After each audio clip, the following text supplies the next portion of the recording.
See the 17th question. Okay. Rising accidents involving merchant ships leading to oil spills in Indian waters is a growing concern that needs to be addressed. Discuss the impact of oil spills. So basically, you have to give the impact of oil spills, reasons for oil spills, and then solutions for tackling that problem, and then give a way forward. Okay, so give a proper framework. Yeah, what is the framework for 17th question? Okay, so basically, what are oil spills? What are oil spills?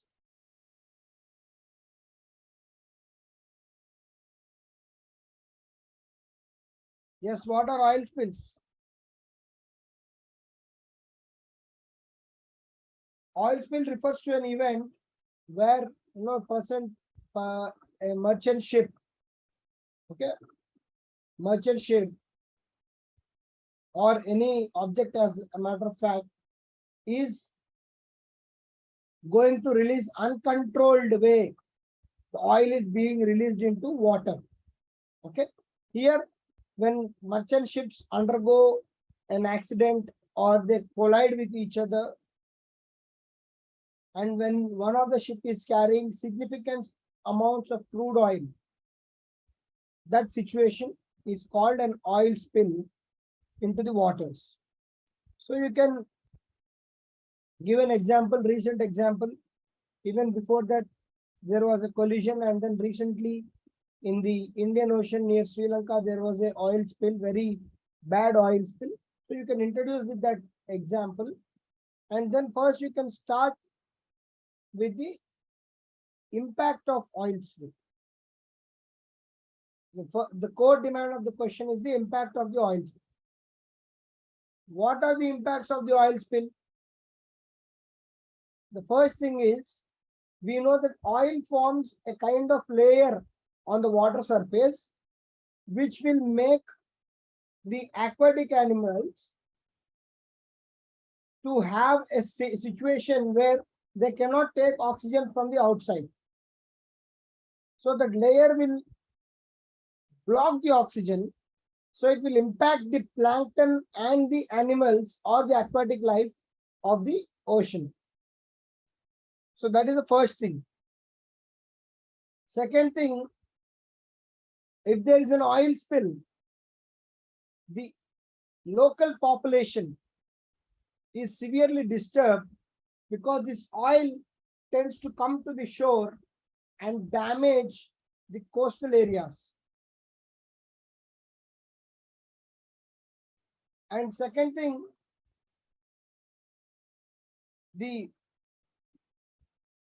what oil spill does is, it has long lasting impact on the quality of water, because oil doesn't dissolve into water. We all know that.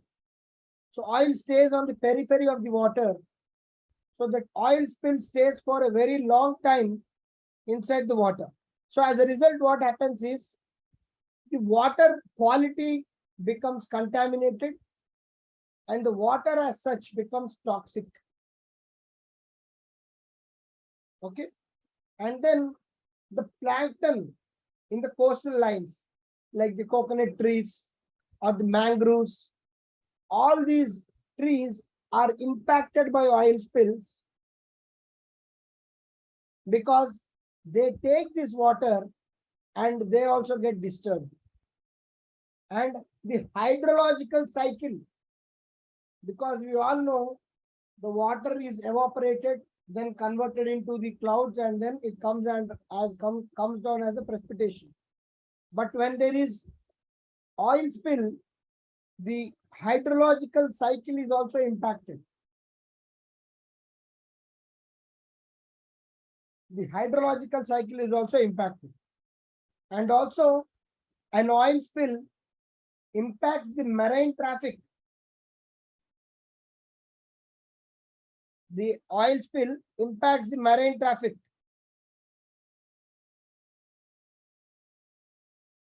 Okay. So all these are impacts of the oil spill. Then what are the solutions? Solutions for countering this oil spills. We all know there is a method of using a bacteria called oil zapper. So this technique of using bacteria to reduce oil spill, yes, you can write impacts coral reefs also. Good point. Oil spill impacts coral reefs. Good. So the solutions are the oil zapper, the bacteria which takes oil and releases water. So this technique is called bioremediation. Bioremediation, you can use example, the oil zapper bacteria.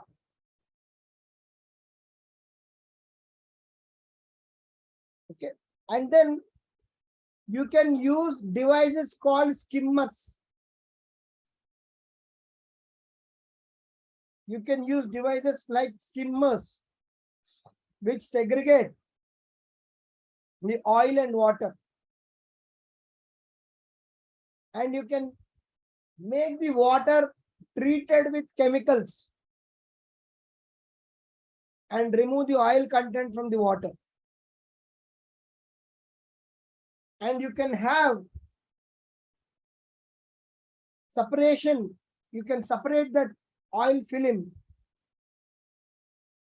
by having proper physical barriers before it passes on, because the oil doesn't dissolve into water. It moves on the periphery of the water. You can physically barricade and try to stop some damage to a certain extent. Having said that, oil spills are extremely dangerous in the context of marine life and also marine security. Hence, we need to have proper traffic control and the collision of anti-collision devices for all the merchant ships, and the prevention of the collision of these ships should be ensured, and the international shipping standards should be addressed by all the merchant navy ships so that these kind of disasters will not happen. Clear? First question.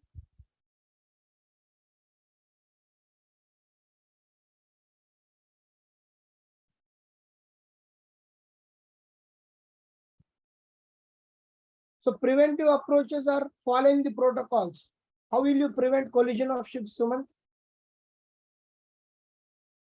So this is a man-made disaster, right? This is a natural, not a natural disaster. Preventive measures is having proper protocols and maintaining proper trade routes or the shipping protocol should be in place. That is the only preventive measure. You cannot say you don't carry oil in the seaways. That is not a preventive solution, right?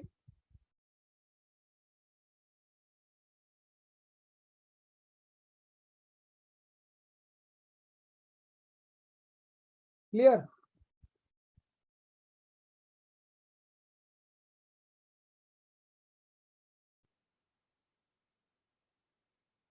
Yes, Sumant, but then it's as good as a disaster. How do you prevent an aircraft crash? How do you prevent a train from derailing? Similarly, you have to write, see, preventable is only when you follow certain protocols. Okay, that is the only solution.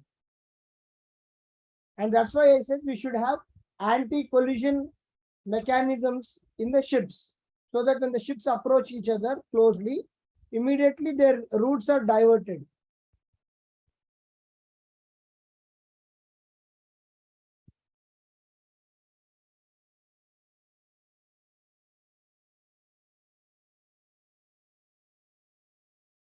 Whose paper I have not done? Santa Prasad. Seems like a new name.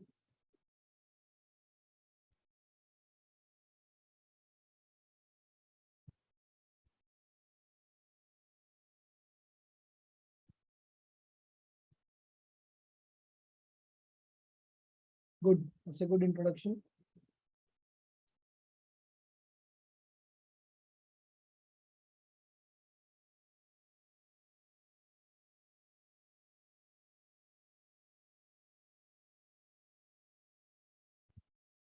You can cut short this.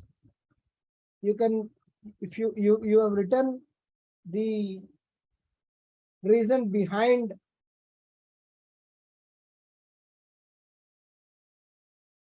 you have written reason behind the, water oil spills, but then this can be slightly trimmed, Prasad, if you are in the class.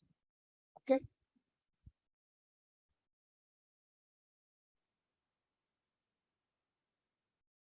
Because this is the core demand of the question. And the core demand of the question is not even causes, it's the impact. This should be coming first, Prasad. So examiner will not be interested in reading all this. He'll straight away look for this particular part. After writing this, if you want, write 1 or 2 points for the causes.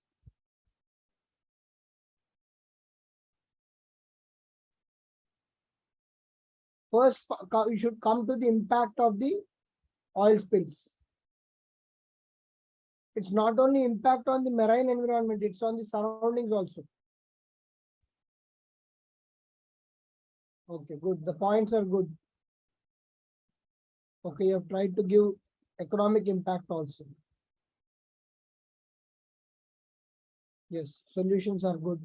Sorbents, bioremediation, oil zapper, skimmers, good. So this is the standard. Everyone has to write in this template only. Okay. Yes, use of nanotechnology.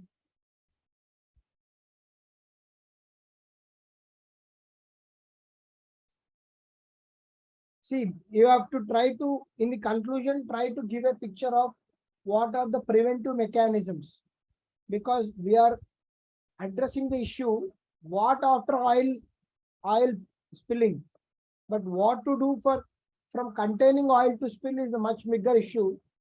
So in your conclusion, it can be a very proactive way of writing that we need to use anti-collision device, so on and so forth. Okay. Good.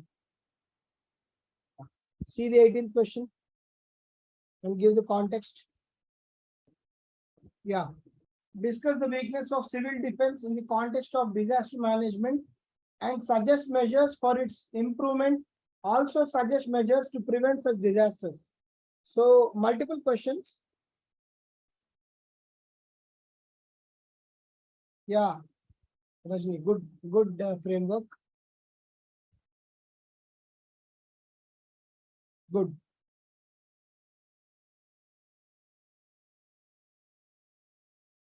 So what are the weakness of civil defense? What do you mean by civil defense as a matter of fact? Who are the civil defense? What?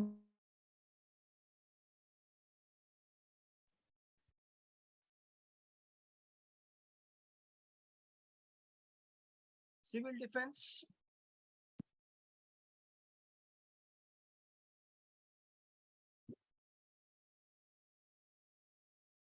Fire officers, police officers are also civil defense only. Okay.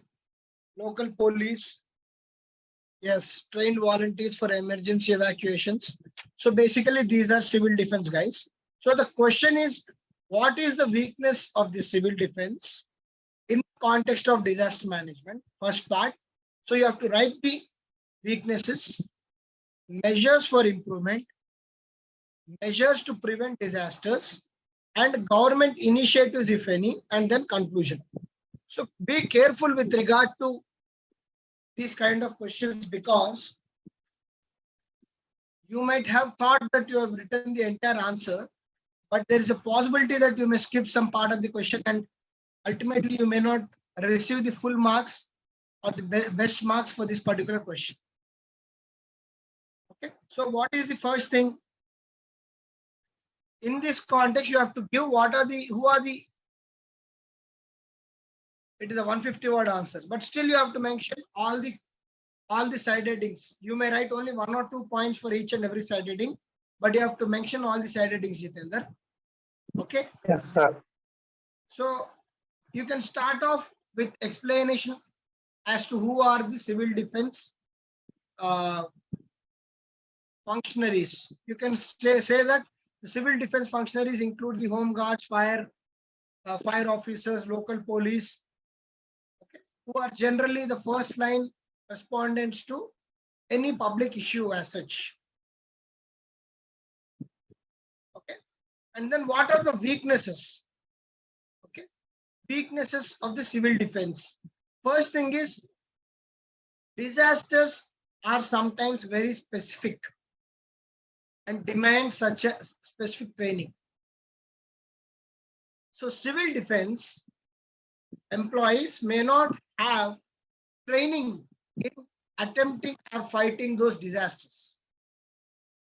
First part. They do not have the specializations in fighting such disasters. And they may not have proper resources to fight those disasters. And when a disaster of a bigger magnitude strikes, what should be the protocol, or what should be, how the response for that particular disaster should be, and in what time we have to respond to such disaster, these people may not be aware of. And these people are already having many roles and responsibilities in the civilian society. For example, a police officer is already burdened with the law and order. Fire officer is very much active in mitigating the fire issues.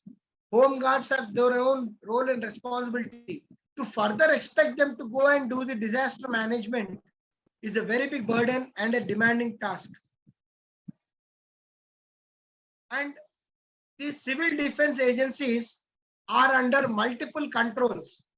So police report to police, fire report to some other people. So the chain of command is not uniform, and hence there may be delay in decision making in deploying these civil defense people for disaster management. So these are the weaknesses. What are the measures for improvement? Basically, having said that, there are so many lacunae or weaknesses in managing these defense forces. For emergency disasters, to NDRF to arrive or start functioning, it will take some time. Hence, the importance of civil defense in disasters is going to be there. What will be the measures? Give them basic training or basic awareness in trying to fight out with these disasters, and integrating them along with the trainings of NDRF and SDRF so that they can gain knowledge about basic requirements in fighting a disaster. And having a proper civilian disaster force in lines of NDRF so that before they arrive, these people will start functioning and helping people around. And finally, they can help in awareness generation among the people. So what are the measures to prevent such disasters? What are the measures to prevent such disaster is, first, having proper awareness. Again, same, having proper zonation, providing better resources, and this use of technology in anticipating the disasters, equipping the disaster response force with sufficient resources infrastructure. So all these are the important aspects to prevent such disasters, and then give a conclusion that the civil defense forces are the first line responders in any disaster. The need of the hour is to train them. Maybe, yes, you can write. You can say that if you want to recruit volunteers, you can have a course on disaster management in schools or universities. Okay, good suggestion. And then conclude by saying that they have to be trained and integrated along with the NDRF so that they will try to respond in any immediate disasters requirement. Clear?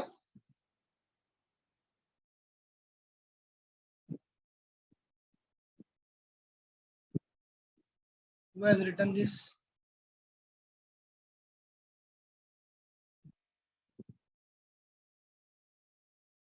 Aditya.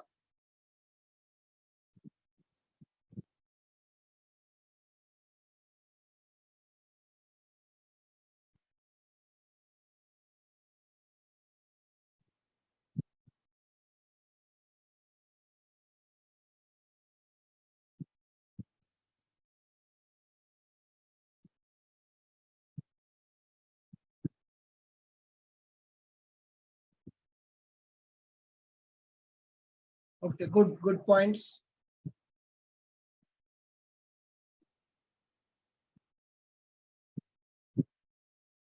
You can call upon integrating with NDRF and SDRF. That is one measure to improve the competency. Or special training in disaster management, special courses.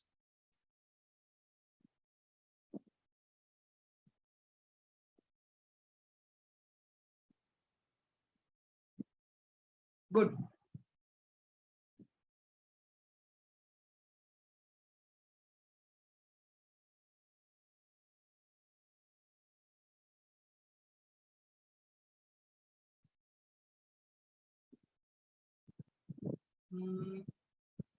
Forces, instead of calling them forces, we can call them civil defense agencies. See, police is a force, firefighting is a force. Not everyone, home guards is not a force, volunteers is not a force. So better to write agencies. Good answer, Aditya.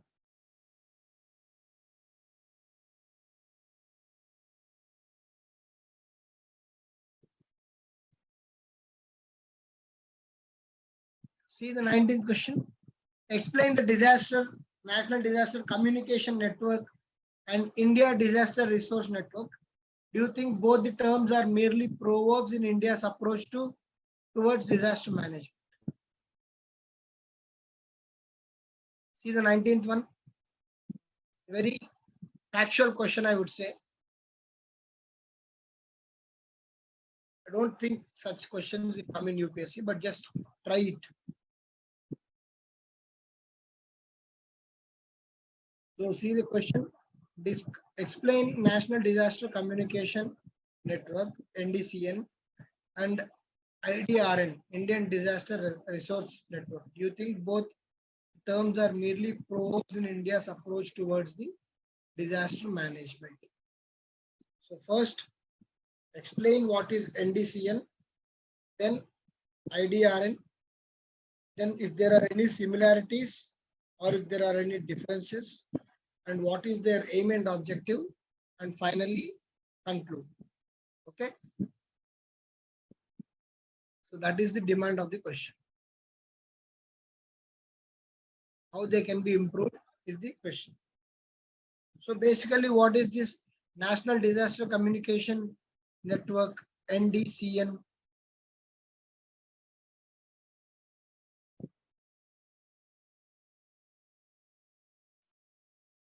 Basically, NDCN, the National Disaster Communication Network, is mainly of use during the disaster communication purpose. What it is done? It is basically for small aperture terminal. Okay. What it does is it provides safe communication infrastructure during the disaster. Especially, it will be helpful when the natural or the communication system fails in that particular area. This communication network will help in bringing the communication towards the people through emergency response. Okay? It will bring the communication through emergency response. That is the main role of NDCN. It is fail safe. Yes. Yes, Prasad. basically your other sources of communication may fail, because obviously disaster when it strikes, the other source of communication may fail, but this NDCN will ensure that emergency response or the emergency communication with that area is maintained. Okay. Then what is this IDR in Indian Disaster Resource Network? Okay, basically what it will try to do is it will help in the decision making of the disaster fighting agencies. Okay, basically it will allow the disaster fighting agencies to take the decisions, and hence the India Disaster Resource Network, it will give various options or various solutions for fighting that particular disaster. So whatever is the disaster or the emergency situation, the decision making will be enabled by this particular network. So out of so many examples or the database which is available with the officers or the nodal agencies to take the disaster management decisions, this IDRN will help to take a particular logical and a rational decision in that context. So that is the main role of these both particular networks. Okay, so that is about these networks. So what is the importance or the scope for? Firstly, what are the issues? What are the issues? Basically, the NDCN or the IDRN has too many agencies on board, and that has been the unfortunate issue with regard to the disasters in India, that there are many agencies involved in particular decision making, and hence the lacuna is too many agencies are involved and it impacts the decision making. Okay, and then when the decision making is delayed, the implementation is delayed. While there is focus on the networks or the communication, what should be the alternate way of communication during disasters? It has to be evolved. And then finally, the poor connectivity or the poor integration of these networks with the local administration. Because who is the one who is fighting the disaster? The local administration is the one who is fighting the disaster. If they are not properly in sync with these particular networks, then the issue is that there is a lack of synergy or the integrated approach in fighting the disaster. So what should be done? What should be done is there should always be alternate ways of communication for any disaster prone area, because now that we are doing zonation mapping, you should have proper disaster management approach and alternate means of communication, number one.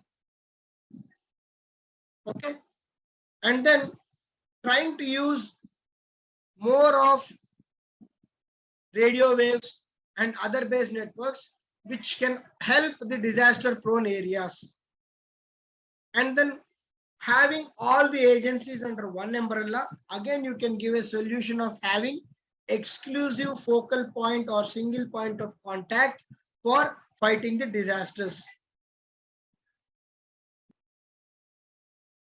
Okay, so all these are solutions, and then on this, then you can close by giving the way forward. Clear? Who has written this question?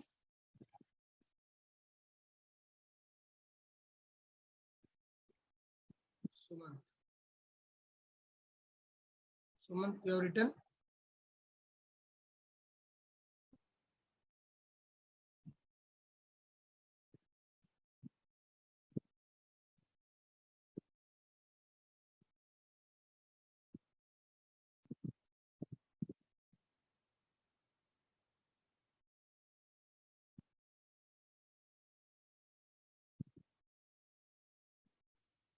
Yes. Basically, the involved technology. Yes, because they use radio waves and telecommunications.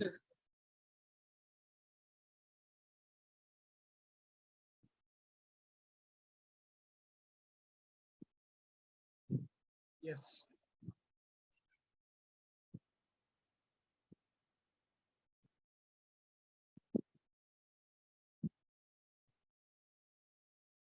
You can write that it helps in enabling the disaster management forces to take a proper decision, IDRN.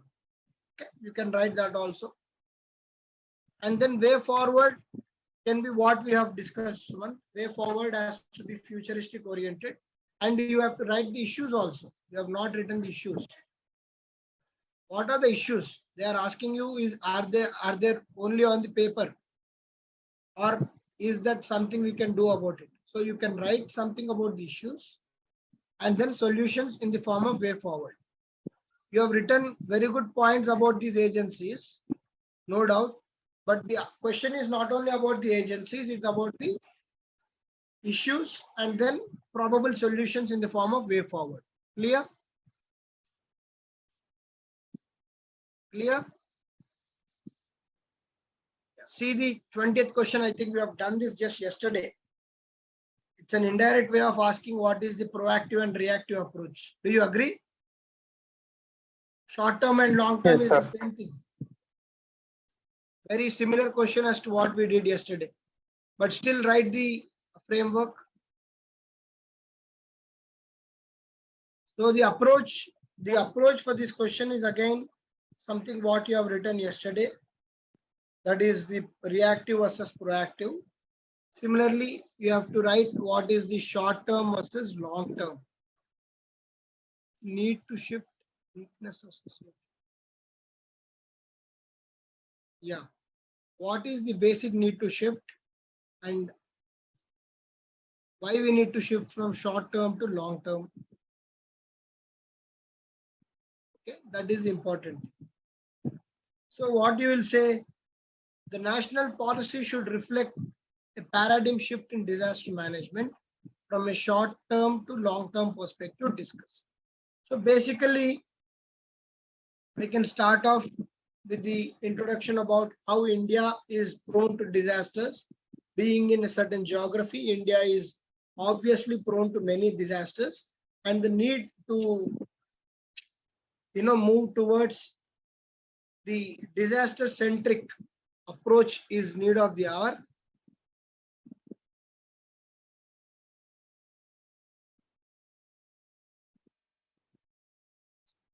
Keyword discuss means did not understand.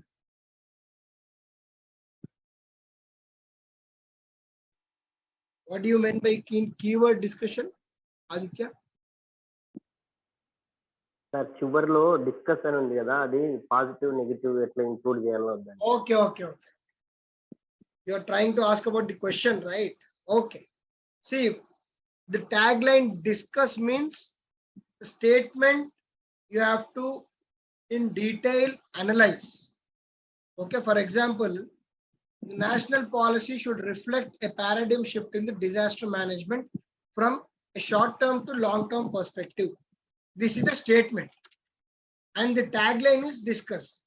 So, with regard to this statement, what is the validity of this statement?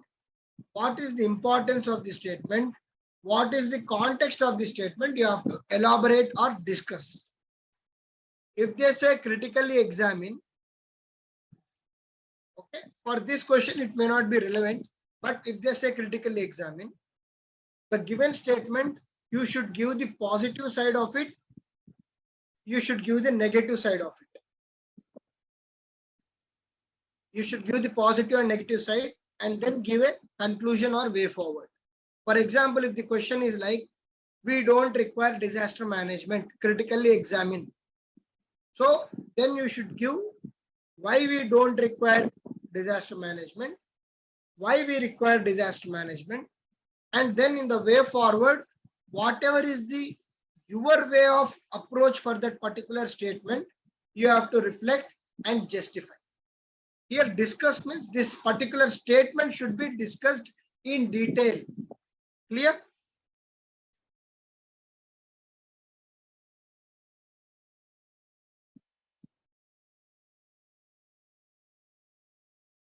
Okay, so in this context, you can introduce by saying how India is prone to disasters, and then start off by the need for shift in the national policy. Then you can start off saying that now India is becoming more proactive in the approach. Instead of response and recovery, now we are concentrating more on prevention and mitigation part of the disaster management. We have come up with the CDRI, Coalition for Disaster Resilience, and then we have come up with many organizations, or we are the first country in the world to have a national disaster responsive force. And then we have NDMA Act. Okay, so we can write about all those. And then we are actively persuading the zonation part. So what is from a short term to long term perspective? So we are moving towards the India should reflect from a short term to long term. So when we are discussing about the long term initiatives, we have to concentrate more on the prevention and the mitigation part. So then you say need for the long term perspective is the prevention and mitigation, which the zonation, for example, zonation of earthquake prone zones, zone 2, 3, 4, 5. You can give an example of earthquake and draw a small diagram of India map and represent the zones and say, if we are able to do like this, this is a long-term perspective. The short-term perspective is the response and recovery, which now we have almost mastered. Okay, let's be honest. If today, if there is a cyclone, the local administration also is well equipped to deal with such cyclone. At least we are not hearing about the human loss in the cyclones. So with regard to many disasters, now we are in a better position to handle them. So short term wise, we are already in a commanding position to handle the disasters. The way forward is to further reduce the impact of the disasters, for which we have to have capacity building, trained personnel, integration across forces, and then finally you can conclude by saying we should have a nodal agency for having disaster response.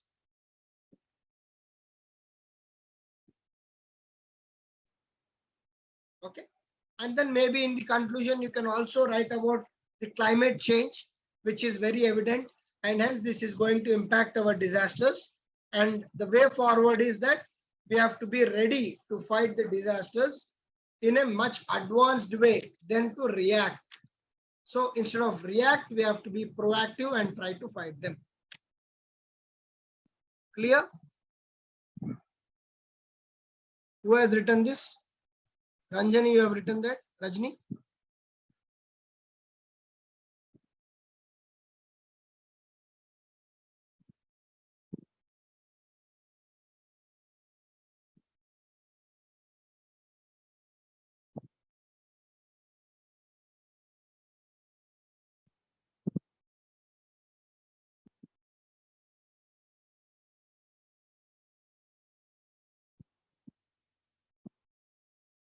Why is it not getting downloaded?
Yes, multidimensional approach.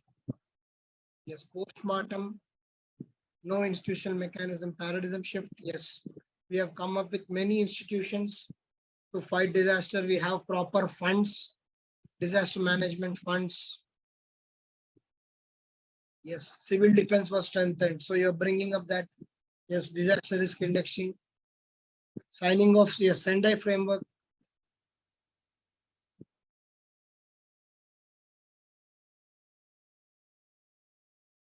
For that, you can write, the need for having an single ministry.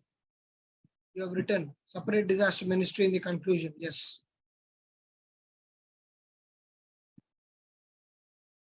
Good. Good answer, Rajni. You can write the how we are aggressively pursuing the zonation mapping. Okay, along with map vulnerable zones. Here you can probably, just in this fourth point, you can draw a small India map and explain the examiner about the zonation mapping so that it will slightly add more value to your answer, because anyone who's writing this answer, who's well prepared, will write 80% similar answer. Okay. Even if I pick randomly people who have written this answer, most of them will write 80% same. So how do you want to stand out? Now that see you are all writing quality answers, you only try to innovate how my answer should stand out. Okay, I am sure after seeing your points, if I pick up randomly anyone's answer, at least 80% will match. Okay, except for 1 or 2 points here and there, anyone must have written similar points. Now, out of these similar points and similar answers, how do you want your answer to stand out? So that is the next phase of planning answer writing. In this context, you should slightly try to draw some diagrams, give certain examples, current affair oriented examples. So when you do that, okay, when you do that, if there is some any innovative practice, so use of supercomputers in trying to monitor the cyclones. So that is the very practical and recent example. Okay, so being proactive and then asking people in the lower areas to vacate even before the water is coming there. Okay, so all these are proactive approaches. You have to give examples. For example, in the recent state, the cyclones were there, the floods were there. So the passage of water was anticipated and the people in the low-lying areas were asked to vacate even before the water entered. So this was possible by using the technology. This is the proactive approach we are talking about. And then draw a diagram and zonation mapping. So now that we have zonation mapping, India central government is now taking care as to how these areas should go about with the development. So this is one example. So like that, you can definitely add value to your answers. Okay, because content wise, there is only so much you all can write. Okay, because for disaster management, the solutions or the prevention, mitigation, response and recovery approach are almost similar for most of the disasters. So it's not that it's a very case study oriented thing. It's not like an ethics case study where you are trying to innovate and give a out of box solution where examiner is impressed. Wow. So how you will try to bring value addition to your answer, all of you, is try to write current affairs oriented examples, try to draw these kind of diagrams wherever they are possible, so that your answer enrichment will be further possible. Okay, clear? You must have all seen Rajni's answer. You all pick up your answers, and I'm sure anyone who's writing seriously, 60 to 70% is same. Yes or no? I've not seen all the answers, but I can say confidently that whatever Rajni has written, most of you must have written same thing. Sriram? Sumant, yes, he is saying yes. What about you, Sriram? Is there in the class? Jitender? Yes, sir. So, do you agree that content-wise, whatever she has written, most of you must have written the same? or similar, not same, maybe similar, 60 to 70%. Mostly, sir, we wrote about that older thing which we use that reactive approach, and that's why the ad hoc approaches where we failed, and then we continued that to paradigm shift as preparedness and PMRR approach. Yes. So hence, try to innovate with regard to the presentation. Okay, there you can enrich your answers. Okay. Clear, everyone? So wherever you are getting gap between certain answers or certain modules or even during the weekend, I am again telling you all, please reflect, use this time to reflect upon your answers in that particular week and also prepare for the next module. Okay, preparation for next module doesn't start when Vijay or Ram sir is posting the daily questions and then the 4 questions you are Googling and then trying to write, not like that. Prepare for that particular area before the week starts and then write whatever you know. Now start doing that because now we are into the 3rd month of this exercise. Okay, so you have to be more focused and serious. Now you have to start writing from what you have prepared. Whatever you know, you have to write. Then you will see your all answers will again dip. Because now you are reading and writing immediately, and hence the quality is coming very good. Most of you. But when you, for example, randomly, if I put you a question on some topic which you have not prepared, there the challenge is. So when you prepare, for example, next week we are having history. You prepare now, you just prepare and write whatever you have prepared without reading on the day of the exam. Exam means on the day of 4 questions which are being given to you. Then you will see that you are slightly struggling in arriving at the framework or writing the actual answer. Your quality may slightly dip. From there again you will pick up. From there whatever you are doing will actually be everlasting because then you will find out a way how to arrive at a proper answer. Now you have content, ready-made content which is directly coming onto paper and hence quality is also decent. But this should come even without preparing one day before. I hope I am making sense. The quality which you people are writing now should come directly without preparing one day before or 1 hour before the test. Are you understanding what I'm trying to say? For that, you should make a conscious effort. Okay. So hence try to reflect on what you are writing during the weekdays, on weekends, and prepare for the next module during the time you get. Okay. Fine.